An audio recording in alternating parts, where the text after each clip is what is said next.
Bem, pessoal, boa noite. Nós estamos dando início, então, a mais uma semana da agronomia do CESURG, e é com satisfação que hoje eu e a professora Isabel apresentamos duas pessoas que é muito importante para vocês. Você sabe, alguns de vocês já foram meus alunos de extensão, outros são meus alunos de desenvolvimento local, e vocês sabem também a ação da professora Isabel como extensionista. E o tema está linkado, está diretamente ligado às nossas ações do cotidiano, tendo uma articulação do macro com o local, certo? Então, eu espero que vocês aproveitem de uma forma extremamente interessante, façam perguntas, né? Se coloquem, ajam como se fossem professores, são pessoas extremamente ligados ao cotidiano da área agrícola e agrária. Então, nesse sentido, vocês hoje estão muito bem servidos, certo? A professora Isabel vai apresentar cada um dos professores. Boa noite, nós estaremos aqui acompanhando com vocês.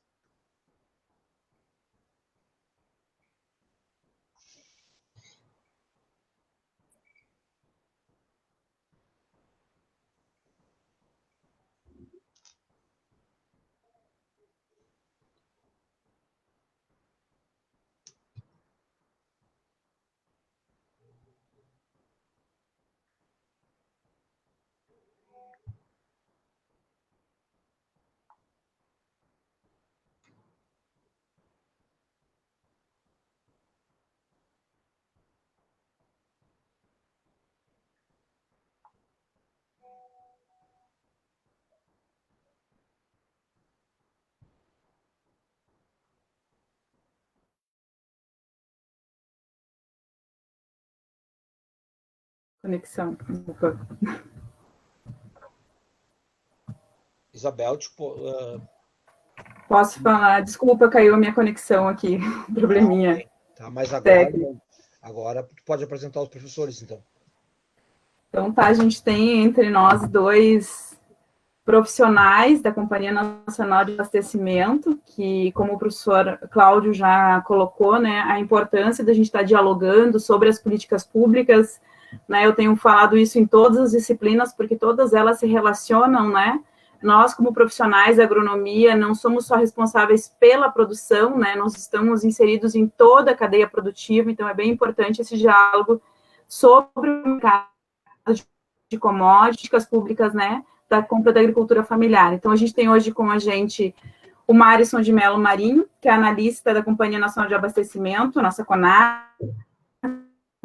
é superintendente de suporte à agricultura familiar, da Diretoria de Política Agrícola e Informações, graduado em agronomia, especialista em pensamento político brasileiro pela Universidade Federal de Santa Maria e mestre em rural pela Universidade de Santa Maria, Federal de Santa Maria também. E temos também com a gente hoje o Alan Silveira dos Santos, analista da Companhia Nacional de Abastecimento, nossa CONAB, superintendente da gestão de oferta, da Diretoria de Política Agrícola e Informações. É graduado em Economia, mestre em Economia na Universidade Estadual de Maringá e doutor em Economia pela Universidade de Brasília. Então, a gente vai iniciar hoje o diálogo pelo Marisson e depois em sequência com o Alan. Bem-vindos. Obrigado, Isabel. Obrigado, professor Cláudio.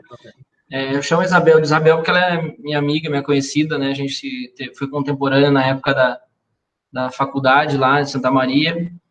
E para mim é uma satisfação estar conversando com vocês, estar falando um pouco do nosso trabalho, da CONAB, a Companhia Nacional de Abastecimento. A gente vai fazer uma apresentação aqui, vou compartilhar a tela com vocês para nós ter uma organização na fala e também para controlar um pouco tempo, né? Senão a gente pode perder um pouco o controle aqui do tempo, que a gente gosta de falar. Bom, a CONAB, para quem não conhece, né, é a Companhia Nacional de Abastecimento, né? Deixa eu só compartilhar a tela para vocês aqui.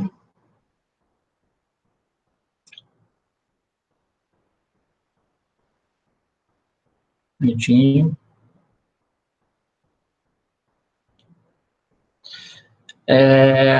A gente vai fazer uma fala, então, institucional, vou falar um pouco dos mercados, né, marcos legais dos mercados da agricultura familiar. Vou falar também um pouco sobre os principais programas que são operacionalizados aqui pelo governo brasileiro, uns pela Conab, né, outros por outros órgãos, no caso PNAE, pelo FNDE, e um pouco também dos mercados institucionais, por que a gente vai trabalhar, porque a gente trabalha isso, né, um pouco das questões mais teóricas, enfim, e por que a gente entende que os mercados institucionais para a agricultura familiar são importantes. A Conab, então, gente, para quem não conhece, é a empresa pública vinculada ao Ministério da Agricultura, Pecuária e Abastecimento, é o órgão oficial do governo federal para propor e operacionalizar as políticas públicas de abastecimento. O Alan vai trabalhar um pouco nisso depois também, sobre algumas políticas, né? Eu vou trabalhar um pouco agora também. A gente hoje está em 26 estados e no Distrito Federal, então a gente está em todo o Brasil, a Conab tem unidade em todo o Brasil, e também tem unidades armazenadoras, né? Os armazéns da Conab, que hoje são 65 unidades armazenadoras espalhadas pelo Brasil, muitos deles aí no Nordeste, né? Vocês podem ver esses pontinhos vermelhos aí no Nordeste, está bem concentrado. E desde 2013 a gente tem operado o programa de aquisição de alimentos. A nossa área de atuação é muito ampla, né? A gente trabalha aí com a política de garantia de preços mínimos, a PGPM, a gente trabalha com a política de garantia de preços mínimos, eu não vou trabalhar muito na PGPM, o Alan vai explorar um pouco mais, a política de garantia de preços mínimos de produtos da sociobiodiversidade, né? Digamos que a PGPM seja a política que trabalha mais com as commodities, né? As grandes culturas, e a política de garantia de preços mínimos dos produtos da sociobiodiversidade, como o nome fala, trabalha mais com os produtos da floresta, produtos do extrativismo, né? E aí tem açaí, castanha, piqui, pinhão, né? Aí no sul, e a gente trabalha com essa política também desde 2009. A gente faz muitas conjunturas agropecuárias, lá na área do Alan, tem conjunturas agropecuárias semanais, quinzenais e mensais, que os nossos técnicos analisam os mercados, como que estão os preços, né, e a comercialização dos principais produtos, e aí são, dependendo do produto, se é semanal, dependendo do produto quinzenal ou mensal. A gente faz um quadro de balanço de oferta e demanda dos produtos, o que o Brasil tem de sobra de produto no médio e longo prazo, os estoques armazenadores, né, os estoques dos produtos que estão armazenados. O PAA, Programa de Aquisição de Alimentos, que a gente vai aprofundar um pouco mais. PGPAF, Política de Garantia de Preços da Agricultura Familiar, que é um programa vinculado ao PRONAF, né, que vincula o preço, o valor do produto lá, que foi feito o financiamento do PRONAF. Tem rebate, mês a mês a gente lança os preços dos produtos para fins de pagamento do PRONAF. Trabalha com um programa chamado Programa de Abastecimento Social Venda em Balcão, que é a venda de produtos, principalmente milho, né, como o nome fala, no balcão, os agricultores familiares, pequenos criadores, chegam no balcão da Conab, lá no armazém, ou no armazém terceirizado, e podem comprar milho para sua criação. É muito comum isso no Nordeste, né, no Rio Grande do Sul também tem bastante, na região ali de Lajeado, região de Estrela, tem muitas pequenos agricultores que compram, pequenos criadores que compram milho para sua criação. Um programa chamado ProHort, que é um programa vinculado a SEASAS, que trabalha muito a questão do mercado atacadista, a avaliação de preços, quantidades, mercado também. Levantamento de safra, que é muito comum, a Conab, vocês já devem ter ouvido falar, a Conab anuncia safra dos produtos da agricultura. São 16 produtos mais café e cana. Esses 16 produtos pegam toda a parte de soja, arroz, milho, amendoim, trigo, as culturas de inverno, né? Então pega bastante produtos. A gente faz custos de produção, são 298 custos de produção de 63 produtos diferentes. O que vem a ser isso, né? Por exemplo, a soja tem um custo de produção no Rio Grande do Sul, no Paraná, no Mato Grosso, Goiás. Então, são 298 custos de produção, e aí esses 63 produtos muitas vezes se repetem, né? Por conta da metodologia da avaliação do custo, que é regionalizado. A gente tem os armazéns próprios, que a gente já falou, e tem também, a gente controla a parte dos armazéns privados, né? Os armazéns que queiram armazenar para o governo tem que ter certificação, tem que ter controle, e é tudo aqui na Conab também que a gente controla isso, na área de armazenamento. Um sistema eletrônico de compras, que é um sistema de leilão, que a gente faz as compras e as vendas dos produtos, né, de estoques. Quando a Conab anuncia que vai fazer um AGF, né, uma aquisição do governo federal, normalmente é pelo sistema eletrônico, por leilão, né.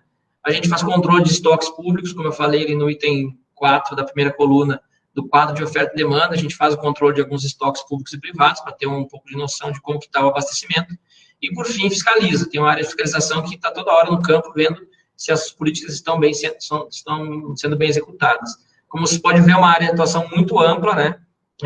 Acredito que a maioria de vocês não conhecia toda essa área de atuação da Conab, mas a gente tem hoje aí 4 mil empregados no Brasil, e aqui na matriz, que coordena um pouco essa parte mais de logística e de definição das principais políticas, e nas regionais, que fazem a operacionalização de todas essas políticas aí que eu falei para vocês.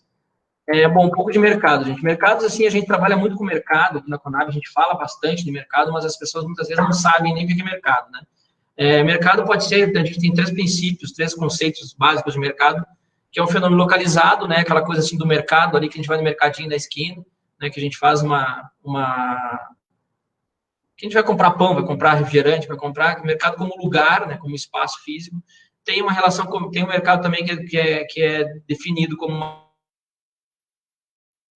aqui na área de commodities, a gente faz muito essa avaliação das tradings, dos mercados internacionais, como comprador, como demandante. E também tem a velha discussão do mercado como princípio, né?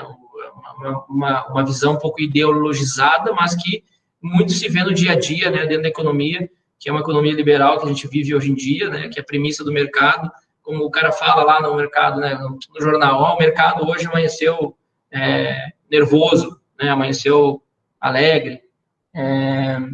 Então é muito comum também se ouvir mercado como princípio. Nós trabalhamos com mercados a jusante e a montante, né? A gente trabalha aqui com o mercado antes da produção, insumos, semente, força de trabalho, crédito, tecnologia, informação, máquinas, são os inputs. Na agricultura familiar está ali a família e também tem o mercado a jusante, que aí entra toda a questão das vendas, né? O outputs, né? São as vendas diretas, intermediárias, agroindústria, público civil, fair trade, e aí tem a questão do mercado público estatal, que aí a Conab executa muito essa parte aqui. Executava mais no passado, mas a gente já tem muitas operações nessa parte do mercado público estatal. As compras públicas, né, que são esse mercado público estatal, elas têm um conceito universal, né, a própria ONU destaca que compras públicas é o processo pelo qual o ente público adquire um produto ou serviço, e aí é sempre bom destacar, né, que esse produto ou serviço é pelo melhor preço. Tem muita confusão na área de compras públicas, onde fala-se muito em menor preço, e não é. Isso é uma coisa muito interessante para se fazer, se destacar que as compras públicas, elas devem ser sempre assegurar o melhor, não sempre o menor. E aí usa-se para isso requisitos licitatórios, especificações técnicas, né, tudo que for possível para diminuir as distorções comerciais. No caso dos marcos, dos compras públicas, tem alguns marcos legais, né, vocês já ouviram falar também, muitos de vocês, sobre a Constituição Federal de 88 e a Lei 8666, que regula toda essa parte de compras do governo, né, serviço, publicidade, obras. Só que em 2003, o Programa de Aquisição de Alimentos deu um corte nessa área de marcos legais, porque ele permitiu fazer compras da agricultura familiar sem a necessidade de se fazer o processo licitatório estabelecido na Lei 8666. E a partir daí ele criou toda uma regulação que permite que a Conab, por exemplo, faça a compra da agricultura familiar aí em Sarandi, em Carazinho, em vários lugares do Brasil, de agricultores familiares. E aí, só que tinha sempre aquela dúvida, né? Foi muito vinculada à DAP, Declaração de Aptidão à Pronaf, que é uma declaração que os órgãos da assistência técnica e extensão rural fornecem, indicando que aquela família, que aquela pessoa é um agricultor familiar. Mas não tinha, até 2006, uma definição da agricultura familiar. E aí veio uma outra lei, que é um marco legal também importante, a Lei 11.326, que define a agricultura familiar. Silvicultor, extrativista, povo indígena, agricultores, pescador artesanal, quilombola, povos e comunidades tradicionais, além daquela agricultura familiar tradicional, né, que a gente tem muito no Rio Grande do Sul, né, que o pessoal chama de colono, tem alguns termos até pejorativos, mas é o pessoal da pequena propriedade, das propriedades um pouco menores, né, que estabelece 4 modos rurais, por exemplo, como o máximo de limite de tamanho, de área, que utiliza mão de obra familiar, que tem um teto de renda provinda da produção familiar, e que não contrata mão de obra externa, ou contrata mão de obra esporádica. Então, todo esse público ficou conhecido como agricultor familiar brasileiro, com base na lei, né? Para muitos também é um debate ideologizado, né, que alguns não gostam de usar o termo agricultura familiar, outros usam agricultura campesina, outros utilizam pequeno produtor, enfim, mas, por fim, né, na questão da lei, nós como governo, a gente tem que respeitar as leis.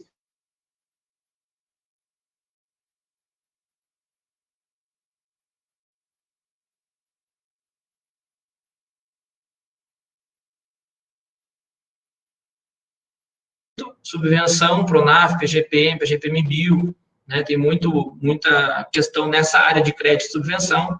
Tem as políticas de assistência técnica, que aí entra Emater, o Pinater, né, que é o Programa Nacional de Assistência Técnica e Extensão Rural, a Anater, a agência que coordena isso, e tem o mercado institucional, PNAE, PAI, compra institucional. Esse mercado institucional que a gente vai focar um pouco mais, porque, assim, a gente acha importante destacar esse programa de aquisição de alimentos, compras institucionais e o PNAE, porque muitas pessoas não sabem que isso, ou não sabem, desconhecem, na verdade, que esses 3 programas, eles estão estruturados muito para que o agricultor familiar tenha o conhecimento de mercado, né, porque não fique dependendo sempre dos governos, a gente chama como porta de entrada. E aí a gente tem aqui um programa de aquisição de alimentos estruturado em basicamente 2 órgãos que operacionalizam, que é a CONAB e o próprio Ministério da Cidadania, que operacionaliza direto com estados e municípios. E aí, para cada uma das modalidades, tem um tipo de operacionalização, tem um objetivo, tem um tipo de entrega que tem que ser feita, né? O principal programa, principal modalidade do programa de aquisição de alimentos é a compra e doação simultânea, né? Que ele pode ser operado aqui, como vocês veem, na linha 1 e na linha 2, pela CONAB ou pelo Ministério da Cidadania direto com os estados e municípios, né? Aí, convenia os estados, e aí os estados vão fazer a compra e pagam por CPF. A CONAB, ela convenia com o Ministério e executa compra de alimentos de origem agrícola, pecuária, extrativa de agricultores familiares. E entrega diretamente para as organizações beneficiárias, lá, banco de alimentos, escolas, muitas creches, asilos, e a diferença do compra e doação simultânea operacionalizada pela CONAB para aquele que é operacionalizado pelo estados e municípios é que a CONAB compra de cooperativas e associações, CNPJ. Então, a gente não compra de pessoa física. Lá nos estados e municípios, a compra de pessoa física. A compra direta da agricultura familiar, o mesmo nome fala, né? Compra direta, é um instrumento de mercado, quando o preço está baixo, o preço do produto está abaixo do preço de mercado, é possível fazer a intervenção de compra direta, né? A gente já fez aí no Rio Grande do Sul, por exemplo, uma época de arroz, o preço estava muito baixo, não é o caso agora, mas a gente acabou já fazendo. Já fez de feijão, de farinha, de açúcar mascavo, de açúcar, enfim, dependendo do produto. Leite em pó, a gente fez muita compra aí no Rio Grande do Sul de leite em pó, que o leite em pó é um instrumento muito forte, porque ele enxuga bastante o mercado, né? 10, 12 litros de leite faz 1 quilo de leite em pó. Então, a gente comprando leite em pó, a gente tira bastante leite fluido do mercado e regulariza o preço. Formação de estoque é um instrumento interessante, né? Que faz o quê? A CONAB adianta o dinheiro para a cooperativa e a associação fazer a compra do produto na época de safra, que o produto está a um preço mais baixo, e a cooperativa e a associação vende o produto e paga a CONAB, devolve o dinheiro para a CONAB. Uma espécie de empréstimo, né, do governo federal, sem opção de venda, ou seja, não vai entregar para a CONAB o produto, ela vai ter que vender no mercado e vai devolver o recurso. Na época de safra, o preço está baixo, né, garante o preço, faz o estoque e depois acaba vendendo e capitalizando em cima da lei de oferta e procura, a lei do mercado. Recentemente aprovou-se uma lei que é possível receber agora esse ano e ano que vem em produtos, porque em função da pandemia, muitas cooperativas que pegaram esse dinheiro não conseguiram pagar a CONAB, então a gente vai receber em produto. É uma modalidade que teve essa alteração agora da lei. Aquisição de sementes, né? Aqui é uma modalidade diferente, porque um agricultor fornece para outro agricultor, só que vocês sabem também que a produção de sementes requer um pouco mais de qualidade, digamos assim, de especificidade ou de especialização do agricultor ou da cooperativa, né? Tem que ter uma unidade de beneficiamento de semente, tem que ter classificador, tem que ter um monte de outras coisas que muitos agricultores não têm, né? E a gente faz muita doação aqui para índios, para recém-assentados, para quilombolas, né? Enfim, para quem demanda, os órgãos demandantes são os órgãos de assistência técnica e extensão rural, que repassam isso essa semente para o público da agricultura familiar. O PA Leite é uma modalidade exclusiva do Nordeste, da Sudene, né? Pega toda a região Nordeste do Brasil, mais norte de Minas e norte do Espírito Santo, que é uma compra de leite e doação, na verdade, é só específico para leite. E a compra institucional, uma modalidade mais recente, 2015, que obriga que todos os órgãos comprem da agricultura familiar até 30%. Por exemplo, o presídio, o exército, a universidade, hospital, todos os órgãos federais que compram produtos para sua alimentação têm que comprar 30% da agricultura familiar. A gente vai explicar um pouco mais na sequência. Esse ano a gente teve aí só para vocês entenderem, né, a gente teve, em função do Covid, teve uma medida provisória que destinou 500 milhões para a compra, né, do PAA, aí foi dividido 220 milhões para a Conab, 150 para o Ministério da Cidadania, fazer compra e doação simultânea com estados e municípios, e 130 milhões para a PA Leite. E aí a Conab acabou contratando, abrindo o projeto, a gente recebeu 317 milhões de reais de demanda, e vão pagar aí 225, a gente vai ficar com 91 milhões ainda em carteira, de projetos em carteira para fazer pagamento. Para vocês terem uma noção da parcialização do PA, dos 216 milhões,5, era 220, né? 3 milhões a gente tira para operacionalização, pagamento de imposto, ficou 217. Dos 217, a gente vai pagar 216,5 milhões para todos esses municípios. Cada município que vocês estão vendo no mapa aí vai receber projeto PA. Então, é um programa que chega bastante em todos os rincões aí do Brasil, né? São 30 mil agricultores familiares beneficiados, 853 municípios, 1.712 cooperativas e associações que vão receber, 75 mil toneladas de alimentos, aqui são mais tipos de alimentos possíveis, aí estão 311 tipos diferentes de produtos, a gente compra os produtos ofertados pela agricultura familiar, e quem vai receber são 1.857 unidades recebedoras, como eu falei, creches, asilos, banco de alimentos, CRAS, né, os Centros Regionais de Assistência Social. Então, assim, é um programa que chega para muita gente. A gente costuma dizer que o PA atende duas filas. Atende a fila do agricultor familiar que quer vender, que tem produto, e atende a fila das pessoas que estão em necessidade, que estão passando então, vulnerabilidade social, passando fome ou comendo de uma forma errada.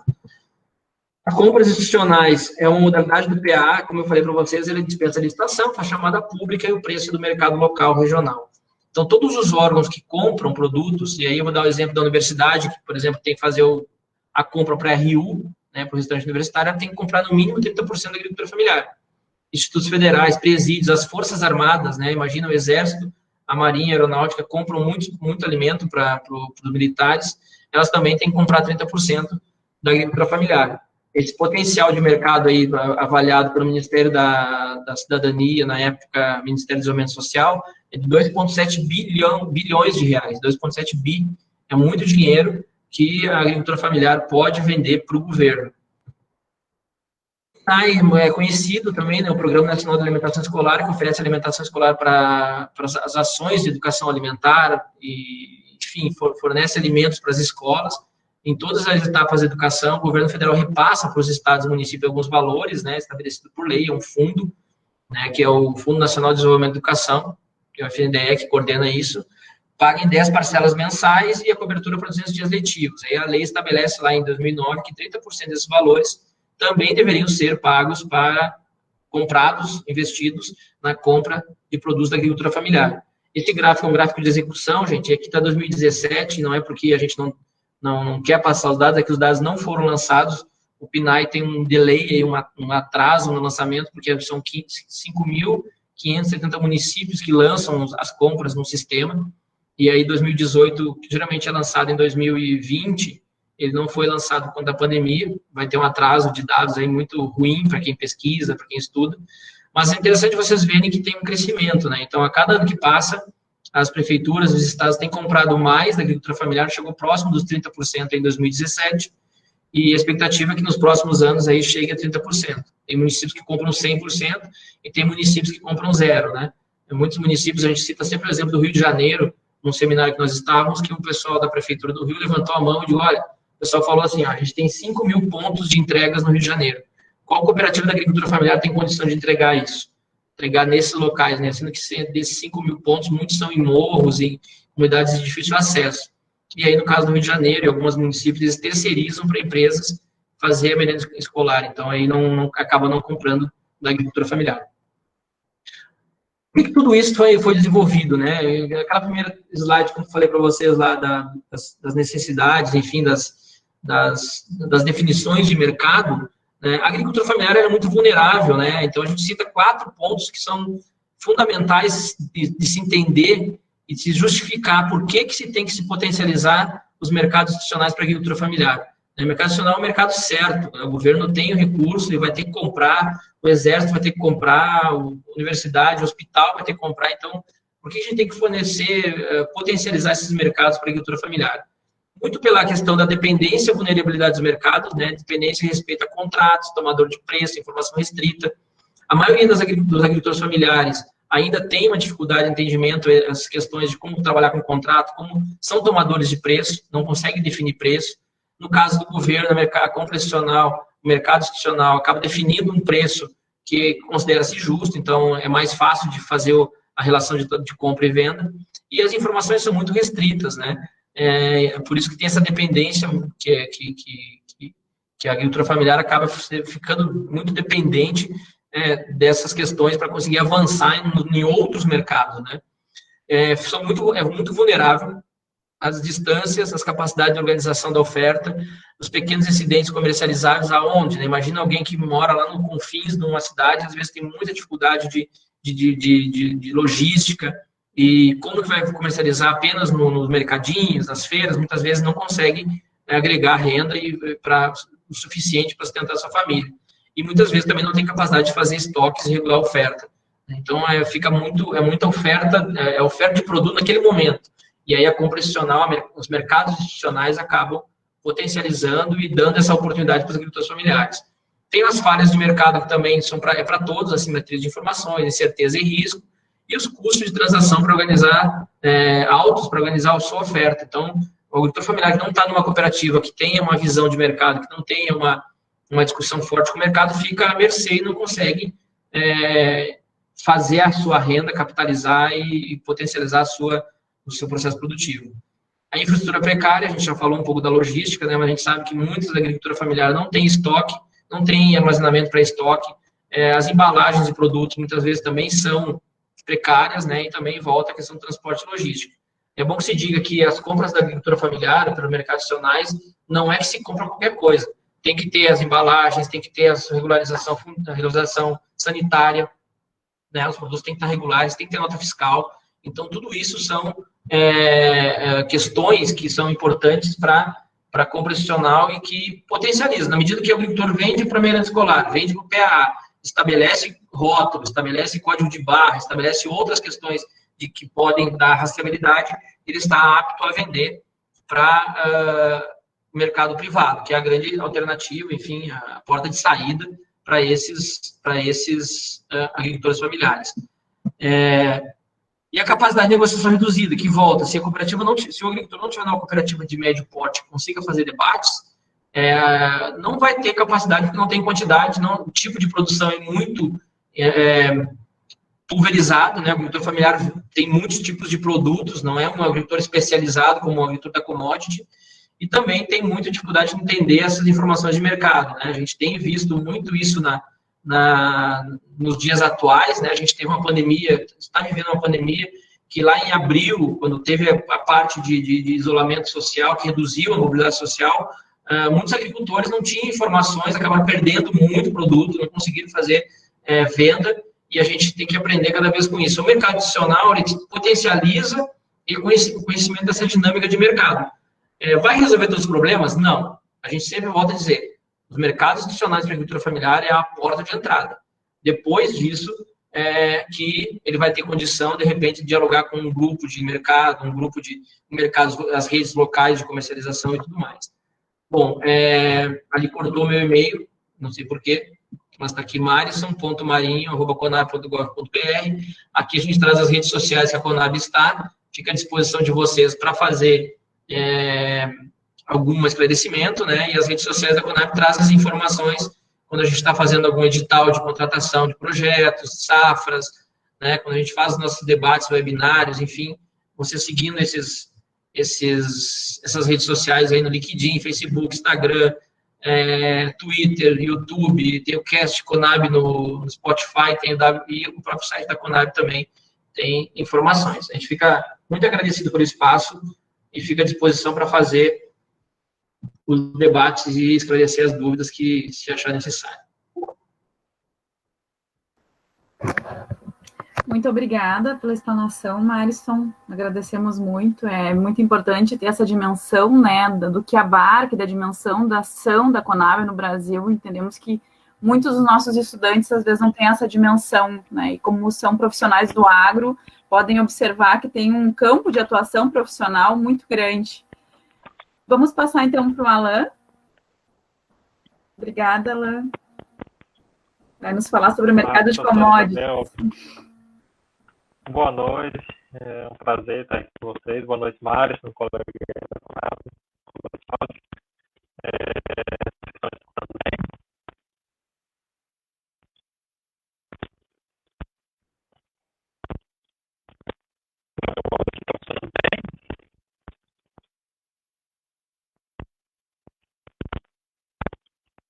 Alain, acho que teu microfone está dando alguma interferência, Alain. Eu ia ver se que a minha internet está ruim, eu não sabia se era minha ou se tá cortando a tua fala, Alain. Tá, só um minuto então, vou usar o microfone aqui do computador, tá? A gente não consegue... Só um minuto. Tá.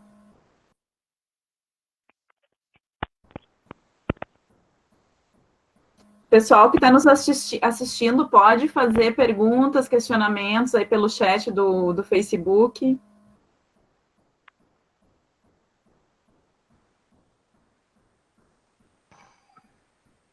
Boa noite. Vocês estão conseguindo escutar agora? Melhorou. Obrigada. Tá ótimo. Então, boa noite, Isabel. Obrigado, Mário. Boa noite também, colega de trabalho. Boa noite, professor Cláudio também. Eu recebi o convite com muito prazer de apresentar aqui para vocês um pouco da parte de mercado da Conab. O Mário já fez toda a parte institucional, então facilitou muito o meu trabalho. Então, agora eu vou falar um pouco mais do nosso trabalho de análise de mercado, né, e de propostas de intervenção de política que a Conab faz. Eu vou fazer aqui compartilhar a apresentação com vocês. Também queria dizer que depois eu fico totalmente aberto aí para o debate, para perguntas. Então fiquem à vontade.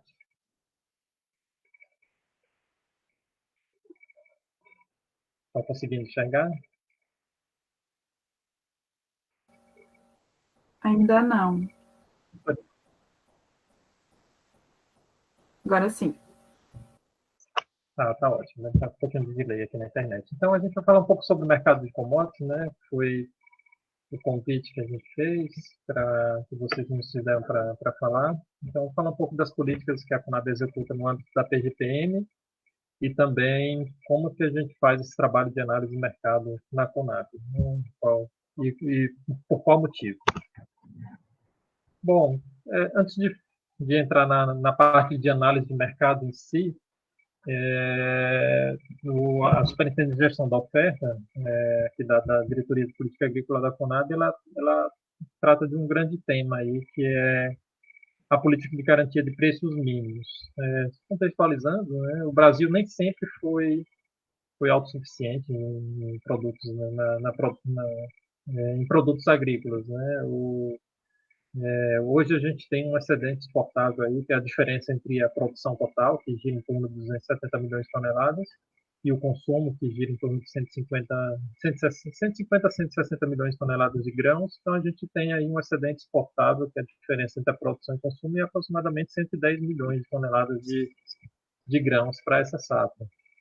É um número bem considerável, mas nem sempre foi assim. Então, lá atrás, quando a gente nós não éramos ainda um grande produtor de grãos, foi criada a Política de Garantia de Preços Mínimos, que é a PGPM, uma política lá do Decreto-Lei 79 de 1966. Então, essa política era basicamente uma política de estímulo à oferta de produtos agrícolas, uma política que garante ao produtor que em casos de situação de queda muito abrupta de preços, o governo vai intervir para garantir que ele receba pelo menos esse preço mínimo que foi estabelecido pelo governo federal. Então, é uma política que reduz risco de preço ao produtor rural.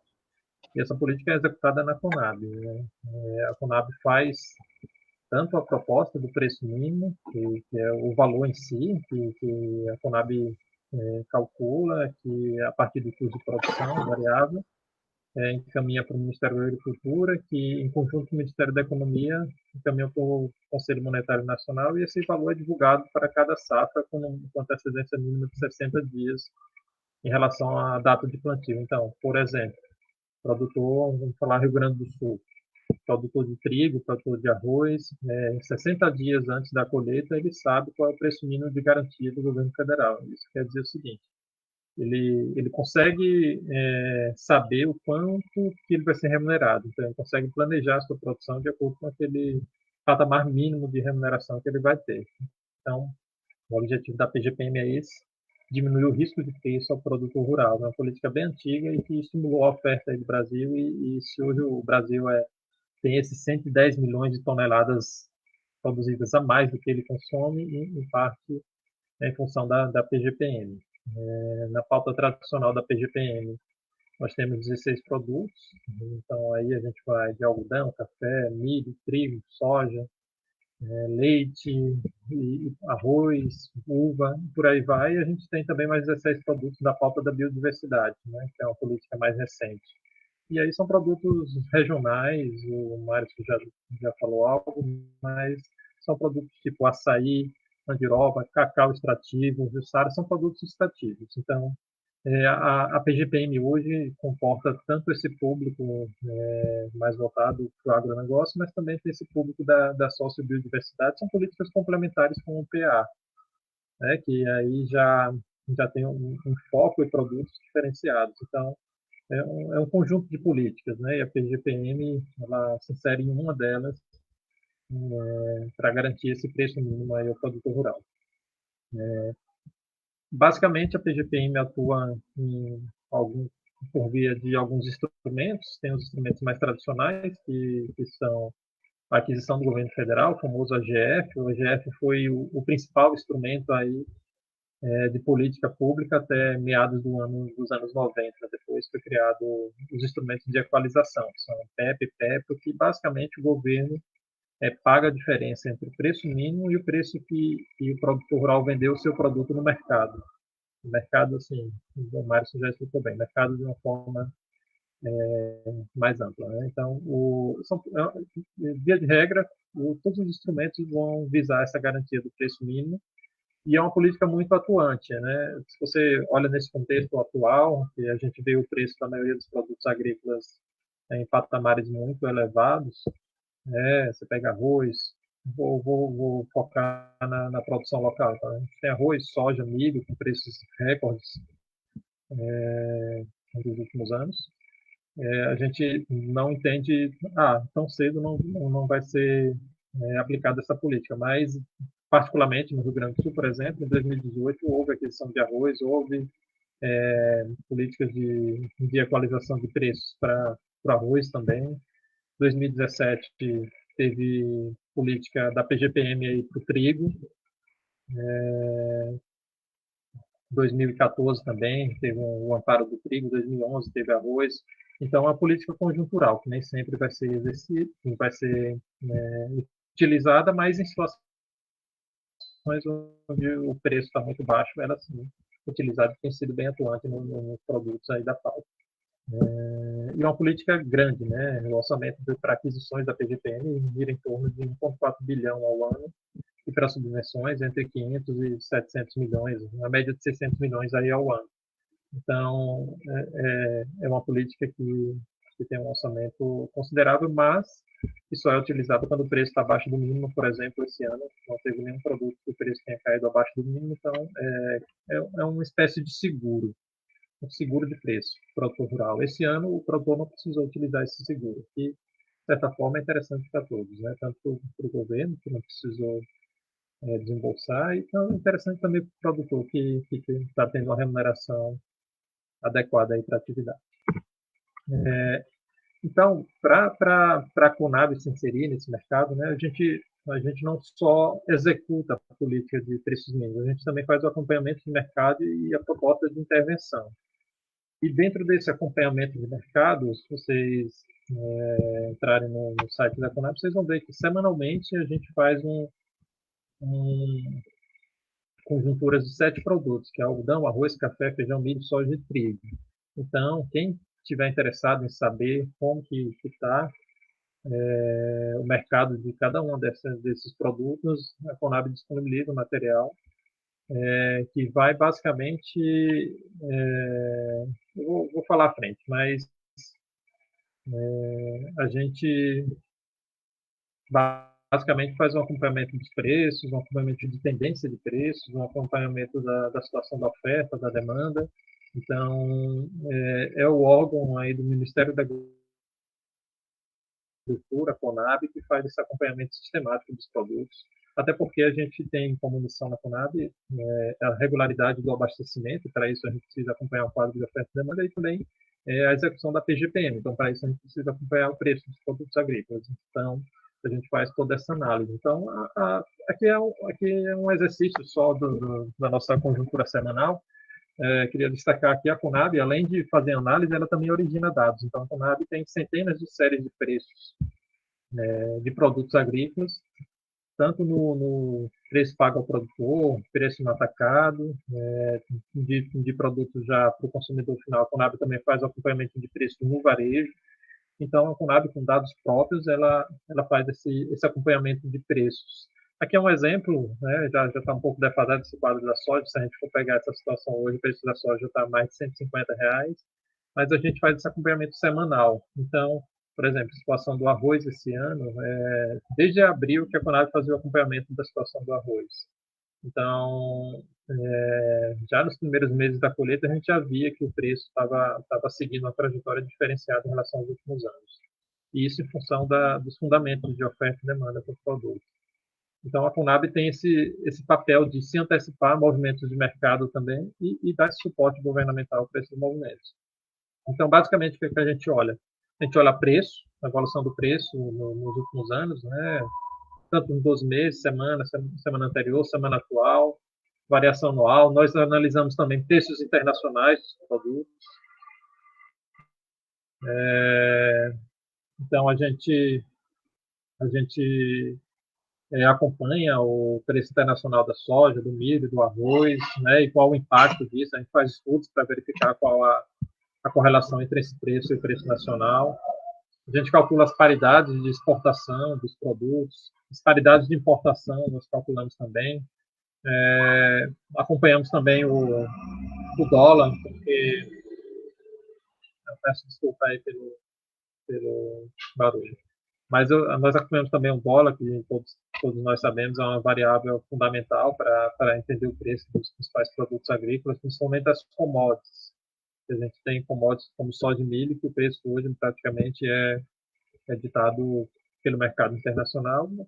E como o Brasil também é um grande player, né, tanto soja, principalmente de soja, pelo mercado nacional também, mas o preço é bem em linha com o mercado internacional. Então, o dólar ele tem um papel muito importante para a gente avaliar como estão os preços e como eles se comportarão aí nos meses seguintes. E dentro dessa análise, a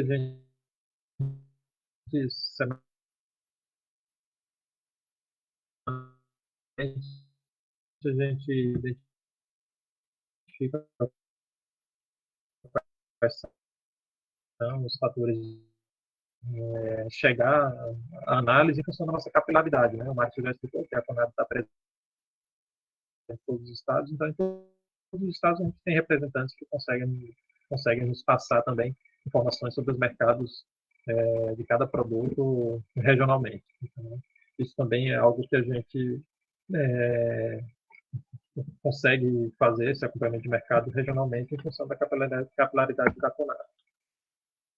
A Conab acompanha o passado, mas a Conab também faz projeções futuras, né? Então, a cada ano a gente faz uma perspectiva para a gente saber qual é a safra do ano que não foi nem plantada ainda. Então, a Conab, em agosto de cada ano, ela publica uma perspectiva para a agropecuária, e aí a gente analisa toda a questão do cenário nacional, cenário internacional, previsão diária, produção, previsão de preços, né? E a gente sabe que o preço é um resultado de oferta e demanda. Então, a gente tem alguns estudos de preço que a gente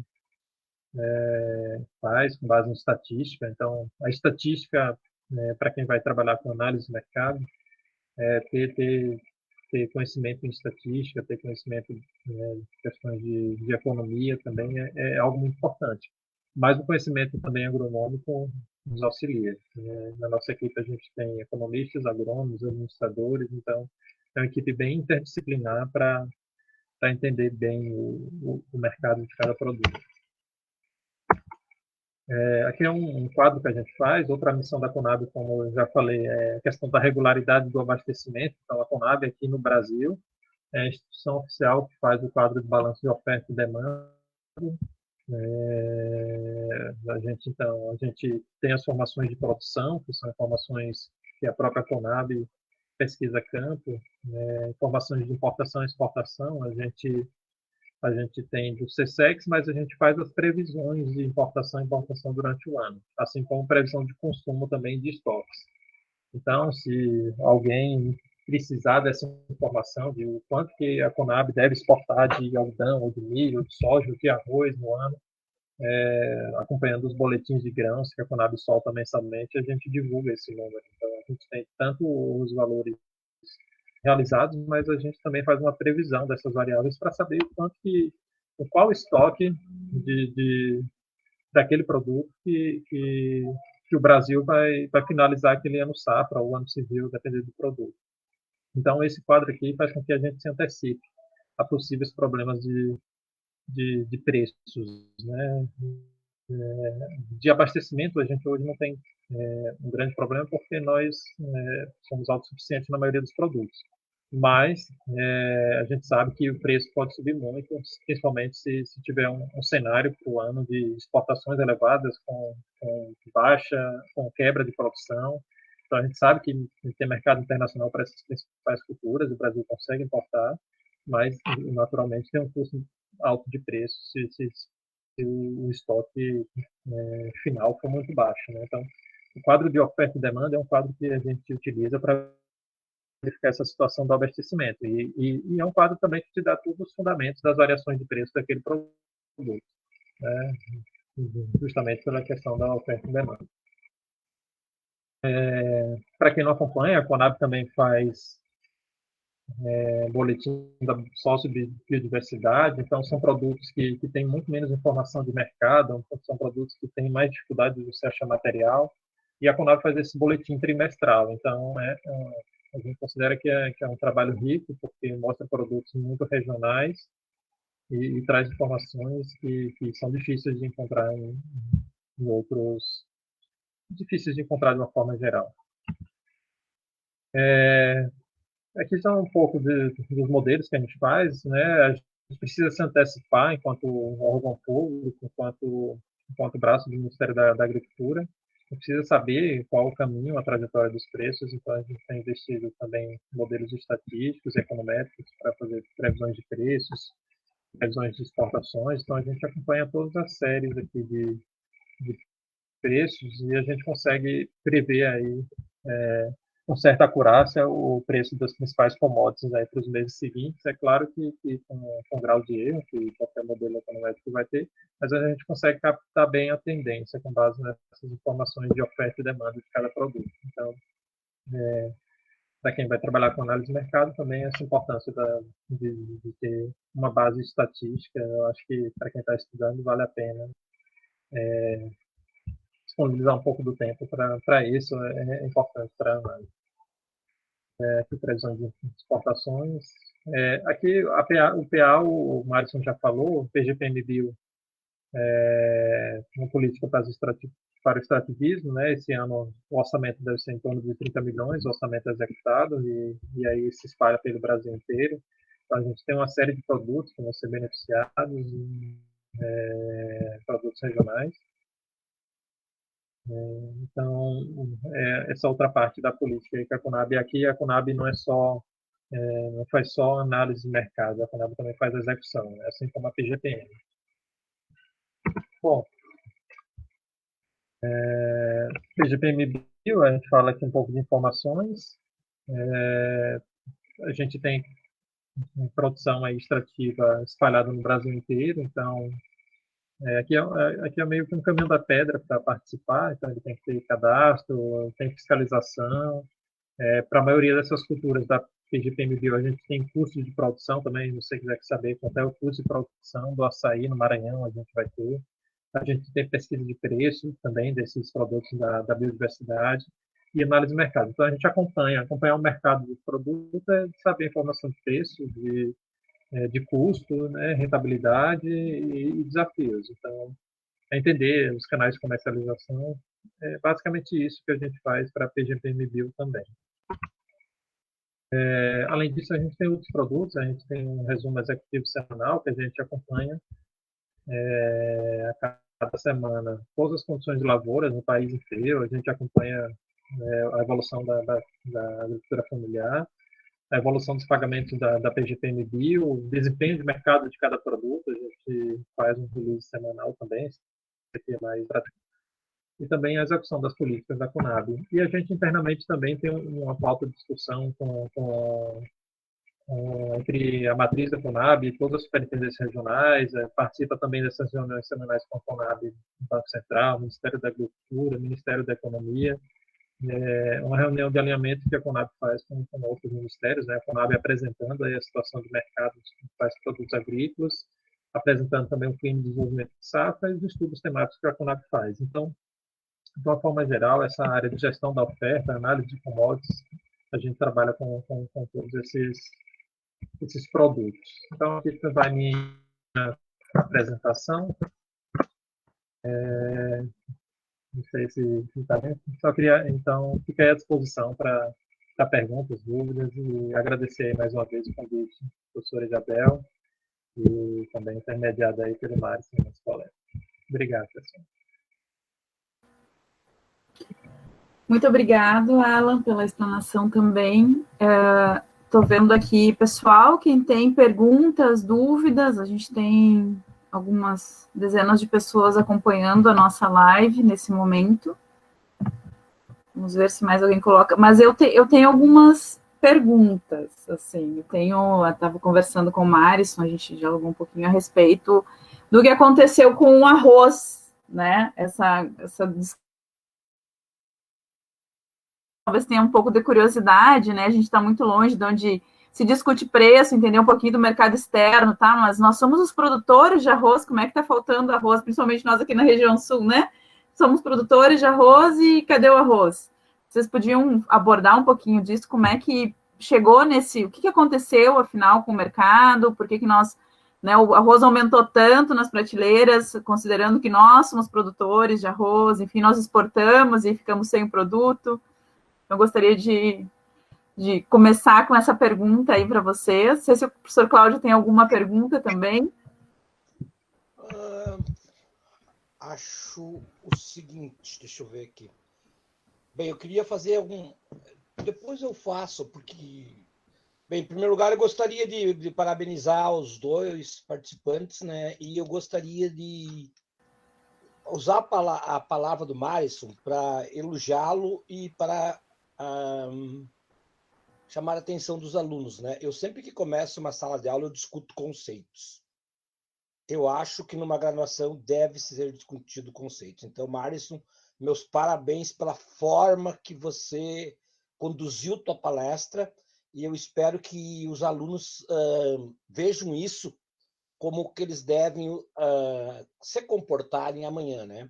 Porque a gente vê muitas pessoas, a gente não, nós, vemos muitas pessoas discutindo coisas que, na realidade, as pessoas não sabem o que estão discutindo, vou ser bem claro. Eu acho que o Marisson foi bem... quem sabe até venha do meu determinismo histórico, essa questão de você ser pontual, né? De você dizer, não, eu estou discutindo isso, né? Porque daí tira margens para pontos laterais. Segundo uma colocação ao professor Alan, né? Que de repente até por eu ser da política, né? Mas é muito interessante que você tocou pontos que eu falo muito em sala de aula, né? Que é essa nossa dependência do mercado internacional. Inclusive, como você é da administração, dá para ficar bem claro, também na mesma lógica da professora Isabel, se você puder tocar, porque é uma pergunta assim que nós temos, os alunos perguntam bastante, né? Por que dessa dependência, né? E aí eu trabalho as teorias, né? Desde dos cepalinos, né? Que vocês devem conhecer, até as teorias da dependência, né?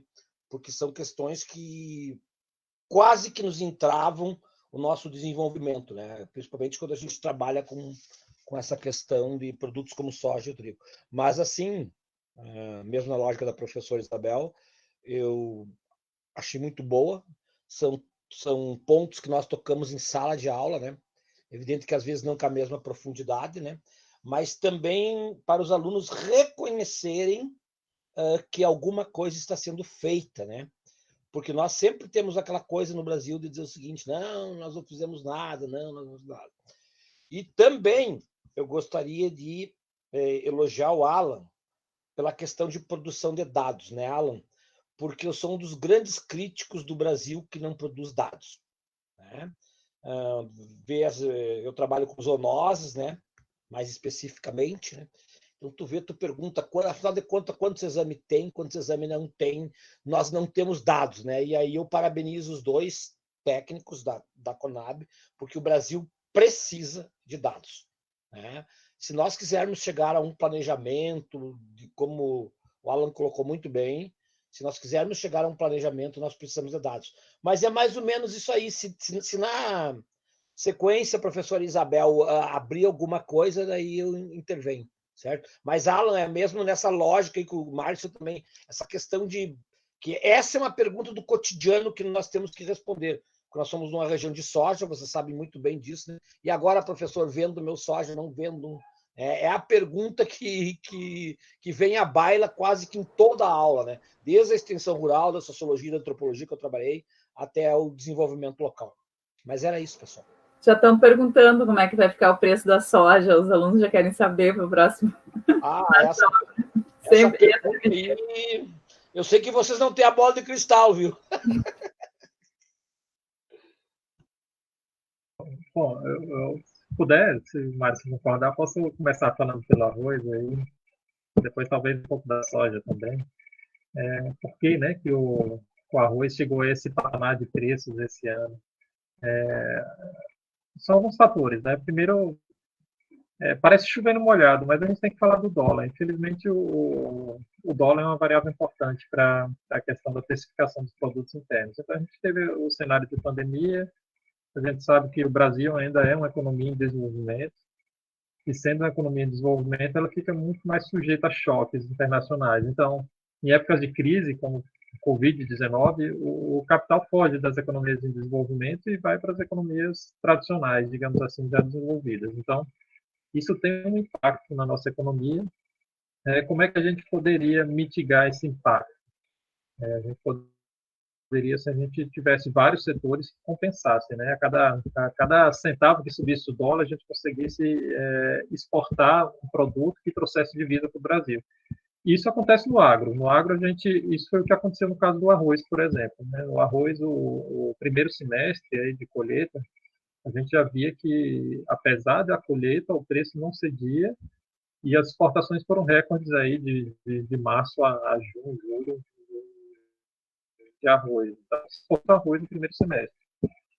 Isso aliado, né, para quem não acompanhou, a safra, não a safra 19 e 20, a safra 18 e 19 vem de uma quebra de safra do arroz, né, no Brasil inteiro e no Rio Grande do Sul.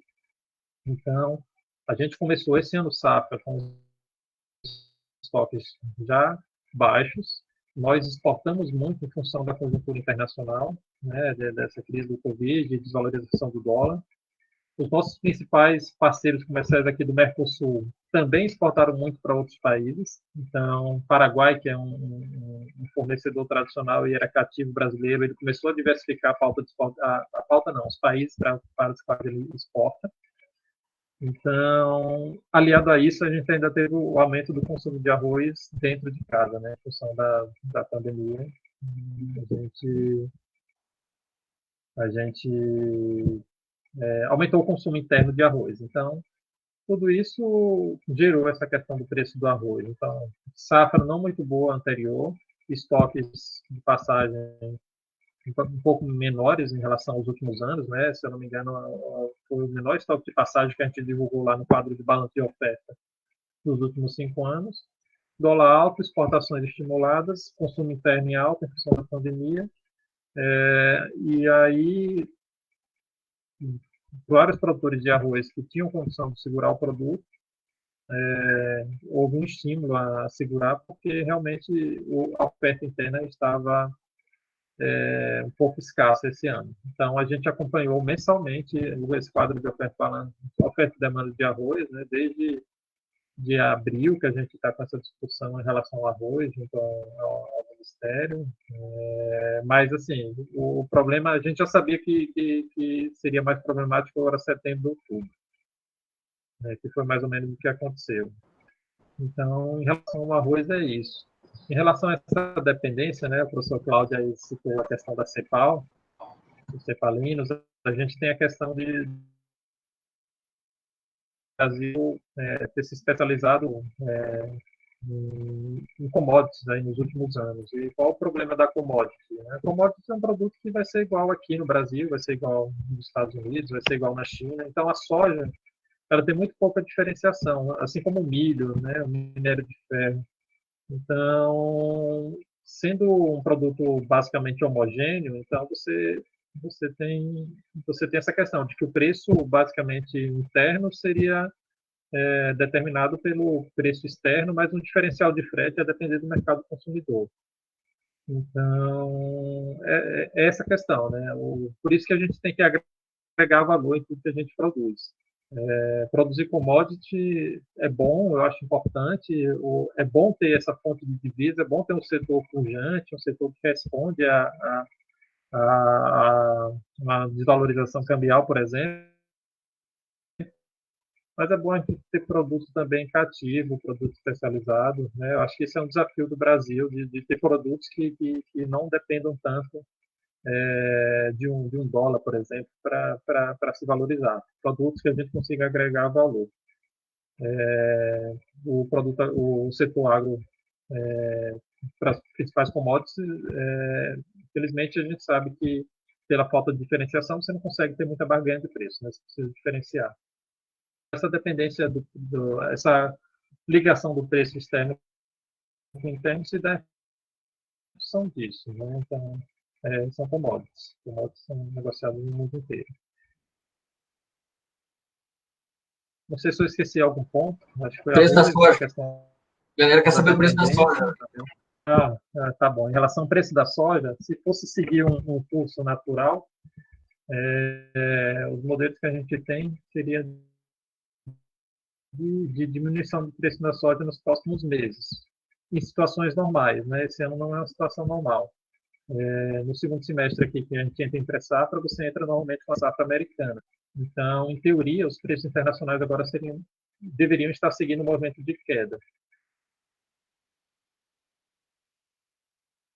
O Brasil só entra em janeiro, então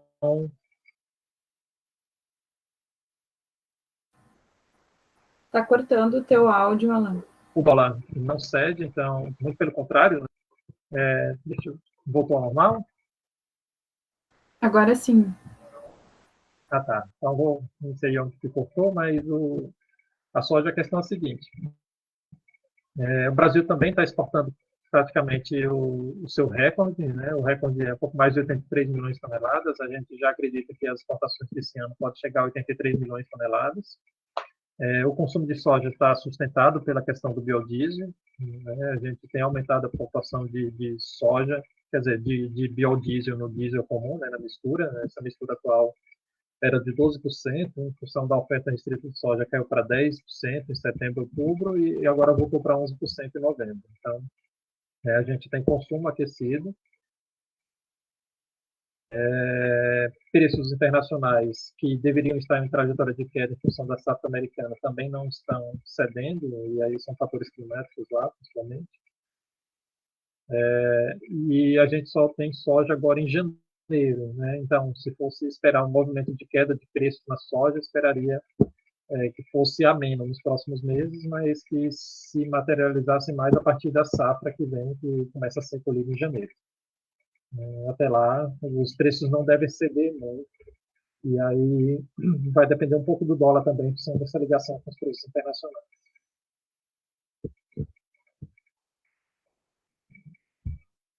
Espero que tenha respondido aí as duas perguntas.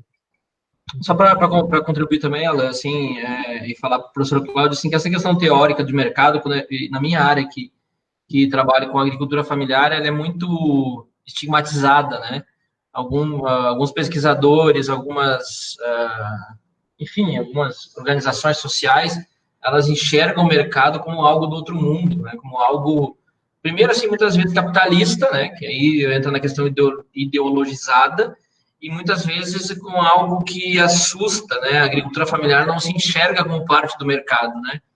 E aí, enquanto a gente não quebrar esses paradigmas de dizer que o mercado é aquilo que a gente tem na esquina, que é aquilo que a gente faz no nosso dia a dia, que é a relação de troca, que é a coisa do nosso cotidiano, a agricultura familiar pode ficar ainda nessa síndrome de vira-lata, né? E a gente tem produtos muito bons, a gente tem no Rio Grande do Sul, por exemplo, vários produtos da agricultura familiar que são referências, né, para todo o Brasil. E assim como no Brasil também a gente tem produtos que são referência para o mundo, e aí cita-se, por exemplo, o queijo da Serra da Canastra, que basicamente são produtos de agricultura familiar que disputam com os melhores queijos do mundo. Então a gente tem que parar de ter essa visão de medo de discutir mercados, né? E cada vez mais trazer as questões conceituais, claro, e também tentar desestigmatizar essas discussões que a agricultura familiar não discute mercado e não deve produzir, não deve produzir para o mercado. Ao contrário, a agricultura familiar tem que se especializar, tem que qualificar sua produção, tem que ter diversidade, tem que ter diversidade. A gente vê mercados como orgânicos, né, crescendo cada vez mais. Enfim, é um debate que a gente tem que avançar e tem que tentar expandir cada vez mais essa discussão de mercado. A gente está batendo aí nas portas de um acordo comercial com o Mercosul, com a União Europeia, onde a agricultura familiar vai ser frontalmente afetada, e se nós não tiver essa capacidade de fazer uma discussão franca e aberta, a gente pode ter muito problema aí. Inclusive, Isabel, professor Cláudio, a gente tem debatido aqui com o pessoal do MAPA, a gente, inclusive, indicou, Isabel, lá para o pessoal do GEPAD, da URGS, a gente fez no GEPAD da quarentena um debate sobre o acordo comercial União Europeia e Mercosul, foi muito, muito produtivo, né? Principais tópicos que apontam esses mercados, né? As próprias indicação geográfica de procedência, como vai se dar essa proteção dos mercados, e afeta diretamente a agricultura familiar, né? Então, a gente tem que cada vez mais buscar isso, e a academia e os estudantes que saem da academia também com uma visão um pouco diferenciada de mercados para a agricultura familiar, assim como se tem hoje uma consolidação do mercado para commodities, né? Muitas vezes, até hoje em dia, eu estava dando uma estudada um tempo atrás também sobre a reprimarização da economia brasileira, né? Que é um debate que está muito em voga, né? Porque enquanto a potência, a pujança do agronegócio, acaba que muitas vezes a tendência para uma reprimarização. E aí tem muitos teóricos, economistas, aí, colegas do Alan, né? Que é o economista, que estão falando isso, estão discutindo essa questão da reprimarização da economia brasileira. Enfim, a gente tem que abrir esse debate e cada vez mais estar aberto a essas tendências e essas discussões, né? E a academia é fundamental para isso. Obrigada, meninos. Bem interessante esse debate, né? Porque a gente tem algum acesso dentro desde a universidade, desde a faculdade, mas a gente acompanha muito o que a rede social, o que a mídia diz, né?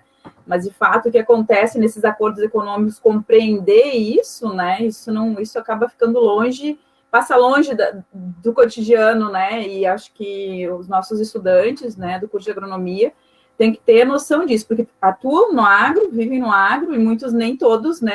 Eu falo muito isso em aula, e o professor Cláudio provável que também fale, né? Nós vamos ser, né? Eu já fui gestora, então a gente gestiona projetos, trabalha com consultorias, não necessariamente na assessoria direta à produção, mas, né, na outra parte da cadeia também, né? Assessorando em projetos de desenvolvimento rural, que tem que ter esse conhecimento das políticas públicas, de como é que se dão esses diálogos econômicos, né? não é só escutar a voz do presidente da cooperativa de manhã cedo na rádio, que também é importante, traz algumas informações, mas são outros debates, acompanhar de outra forma, né? Acompanhar as redes como o CONAB, Ministério da Agricultura. E já que você falou, né, nessa questão da União Europeia, eu queria perguntar como está esse diálogo, assim, se passa pela CONAB, do mercado com a China, né, essa questão de preço, essas relações econômicas, né, porque a gente tem visto, e o Rio Grande do Sul fez, inclusive, né, uma visita comercial, enfim, foram representantes do agronegócio, foram deputados gaúchos, né, visitar e abrir fronteiras, né, para o comércio, né, agrícola, né, dos produtos aqui, claro, no Rio Grande do Sul, mas também outros representantes do Brasil foram também. Então, se vocês têm algum conhecimento e podiam partilhar com a gente de como é que se configura hoje, né, tem toda essa disputa econômica das grandes potências, né, dos dois impérios que nós temos, e a gente fica meio esperando o que vai acontecer, mas essa questão do mercado para a China é um mercado real, né, então a gente tem enfim, né, e um potencial muito grande. Eu até brinco em algumas aulas, olha, pessoal, aprendam inglês, mas comecem as aulas de mandarim. Então, que vai ser bem interessante, né, porque cada vez mais esses mercados vão se abrir. Então, se vocês teriam algum comentário a respeito, né, do mercado chinês, enfim, dessas relações com a China. Alan, começa aí, depois eu vou. Bom, eu não acompanhei essa última missão, mas a gente precisa abrir mercados, né? Isso tem que ser um trabalho contínuo. E o interessante seria que não fosse só para as commodities. A gente importa muitos produtos industrializados da China. Então, se a gente conseguir exportar, além de commodities, produtos que agregam valor também, né? Produtos diferenciados, o Márcio falou aí em relação à Serra da Canastra, né, um produto que começa a ser reconhecido internacionalmente, se a gente conseguir ter nichos de mercados na China também, né, a gente sabe que a China é um demandante muito grande e com potencial de crescimento ainda maior do que potencial de crescimento crescente na realidade. A população chinesa tem se urbanizado bastante, né, então essa é uma população que vai demandar muita alimentação, mas não só alimentação. Então, buscar outros mercados, aí tem o Oriente Médio, né, para produtos de carnes, tem a questão da própria Europa para os produtos especializados, e aí é um desafio do político, digamos assim, de se fazer esse debate aí com quem vai, de fato, definir a política pública, né, que é o Ministério, que é Relações Exteriores, né, diplomacia, enfim, e abrir esses mercados. Aí, no caso, acho que a ministra trabalha muito bem, né, ela conhece da área, né, e ela tem feito bastante esse meio campo. Por outro lado, a gente vive uma questão, assim, uma crítica ambiental forte, né, que no mesmo sentido, assim, que abre mercados, acaba restringindo muito por conta dessas notícias de desmatamento, de queimados e tudo mais, que pega muito mal no mercado internacional. Ainda mais se for trabalhar com os mercados europeus, que são muito seletivos a isso, né, a China e, enfim, não dá muita bola, né, não faz essa crítica, digamos assim, ao tipo de produto. Agora, a Europa, que é um mercado mais especializado, sim, né, a questão de carne, a venda de carne da Amazônia, e aí tem que tentar achar alternativas, né, selos de qualidade, selos de rastreabilidade, para mostrar que produtos não vêm só da floresta, enfim, é um debate interessante que a gente pode ficar um monte de tempo debatendo aí, mas tem que ficar atento. Quem está saindo da academia agora, quem está num curso de agronomia, de agronegócio, de economia, que que vai querer seguir nessa carreira do agro, é o mundo, né? É um mundo pela frente aí que pode trabalhar em vários mercados, em várias pontas, que podem e devem, aí, nesse caso, estar atentos a esses movimentos de mercado. Show. Tem mais uma pergunta aqui de uma das nossas alunas, a Dariana. Deixa eu voltar aqui. Como a soja está em alta, qual a perspectiva para a manutenção e crescimento da pequena propriedade, agricultura familiar, com a produção diversificada?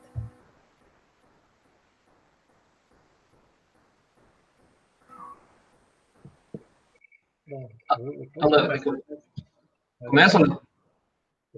Não, assim, eu acho que essa parte da soja para a agricultura familiar, ela entra muito na escala, né? Assim, hoje em dia, mesmo com o preço alto da soja, se não tiver escala, fica difícil ainda competir no mercado. Mas ainda é uma tendência, a gente vê muita agricultura familiar plantando soja, como o pessoal fala, aí no sul, até na porta da casa, né? aumentar a escala para conseguir vender um pouco mais. O preço é atrativo, a gente entende disso, né? Sabe que isso é uma atração, mas aí entra na questão da escala, né? A agricultura familiar muitas vezes não tem área para plantar soja de uma forma que consiga capitalizar e consiga ter rendimentos.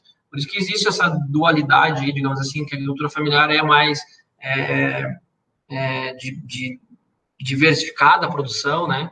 Por outro lado, assim, a gente conhece no Paraná, por exemplo, a agricultura familiar lá, áreas de agricultura familiar que produzem soja orgânica, que ainda tem um mercado ainda interessante de se produzir com valor agregado um pouco maior. É pouco, claro que representa, talvez não represente muito, porque o mercado da soja cresceu demais, mas é uma alternativa ainda para alguns produtores, né? E aí não dá para fechar as portas. Claro que a gente sempre, quando pensa em agricultura familiar, pensa naquela coisa mais diversificada. Mas, né, em alguns casos aí a gente sabe que tem se produzido soja também na pequena propriedade.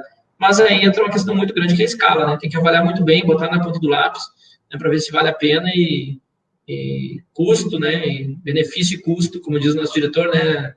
Nosso diretor aqui é agrônomo, mas é especializado em economia, fazer o cálculo, benefício e custo, o que vale a pena para se manter na propriedade.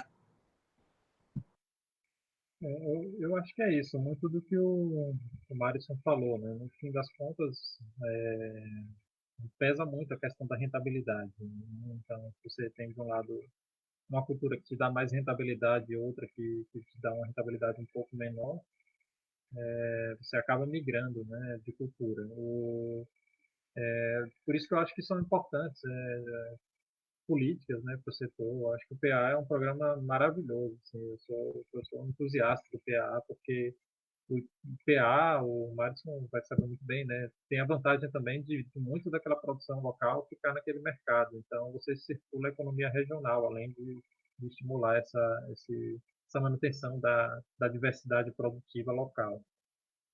Então, acho que é um mix, né? A gente tem que estruturar essas cadeias, tem que dar apoio à agricultura familiar, para que ele também consiga, na terra, ter um rendimento elevado na área que ele produz e consiga concorrer tranquilamente com essas outras culturas. Mas é um desafio, porque realmente o preço atual da soja é muito remunerador, né? E a soja já vem ganhando muito espaço de outras culturas, né? A soja ganha muito espaço de pastagem, se eu não me engano, aí no Rio Grande do Sul ganha espaço para o arroz, e deve avançar em outras áreas sempre que possível, né? Em função da rentabilidade. Então, acho que tem que olhar com carinho essas políticas aí e a gente, quanto população, cobrar também, se organizar e cobrar dos nossos agentes governamentais, políticos, que dê a devida valorização também à diversidade de culturas regional. Obrigada. É isso, Isabel. Tu queria se despedir, Isabel? Sim, é isso. Não temos mais nenhum questionamento no chat do Facebook. Muito obrigada. Eu gostaria muito de agradecer, enfim, o acolhimento do Marisson, né, colega agrônomo da UFSM, colega da extensão rural, né, nosso programa de extensão rural, enfim, né. Fizemos intercâmbio na Alemanha, também aprendemos um pouquinho, né, da realidade das políticas públicas e da ação lá também, que é diferenciada. Às vezes a gente questiona muito, né, essa questão de, mas lá avançou desse jeito, mas tem toda uma estrutura por trás, né, que a gente não considera aqui de estrutura de infraestrutura, né. Nós visitamos propriedades que tinham asfalto até chegar na beira da propriedade, né, acesso à internet. Então, várias discussões, como o Alan falou também, né, pensar outras formas, outros produtos, a diversidade, mas também a infraestrutura no campo, né, a gente não pode também, pensando a potência que nós somos, e nós somos uma potência, né, um celeiro para o mundo, né, aí imagina se a gente tivesse toda a infraestrutura que esses outros países têm. Então, realmente, né, assusta, né, eu acho que essa estrutura, né, a potência que o Brasil tem sempre assustou.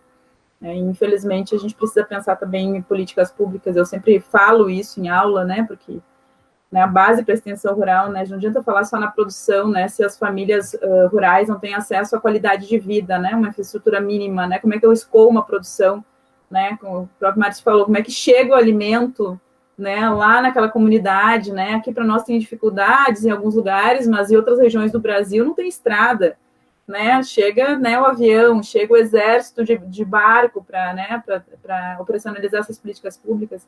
Então, a gente vive um país de dimensões continentais, de realidades, às vezes, que nós aqui da região sul, né, estamos, assim, muito bem, né, mesmo com todas as dificuldades que temos, a gente está muito bem perto de outras regiões, né, por essa questão de infraestrutura, enfim, políticas públicas locais que temos. Então, gostaria muito de agradecer vocês terem aceito o convite e ter vindo partilhar com a gente um pouco do conhecimento de vocês e da Conab. Eu quero agradecer, Isabel. Estou à disposição, os e-mails, contatos. Precisando, estamos aqui à disposição de todos. Tá bem? Muito obrigado pelo espaço. Um abraço aí. Obrigado também, Isabel, pelo convite, professor Cláudio, e o Márcio também, que intermediou aí a conversa também com Bem, pessoal, então nós estamos encerrando e acho que não fica muita coisa a dizer, né? Apenas é um encontro extremamente importante porque os dois colegas, companheiros, trouxeram a questão relevantes da agronomia e, para que não dizer, de todo o setor agrário, né? E dentro dessa expectativa, né, que nós tínhamos, acredito que nossos objetivos foram cumpridos, né? Vocês viram que o CESURG que a faculdade está tentando colocar o aluno com o problema que está acontecendo. Ou seja, essa é uma grande função de nós, quanto educadores. No mais, muito obrigado e espero vocês breve, sem a Covid, para que possam nos visitar pessoalmente e ver os trabalhos. Então, em nome da Faculdade de Agronomia, da Veterinária também, que eu faço parte, em nome de todo o CESURG, da Pedagogia, muito obrigado e esperamos nos encontrar por aí. Também eu agradeço a professora Isabel, que fez o contato, né, e que trouxe os dois colegas aí para falar. Obrigado. Tchau, gente. Se cuide.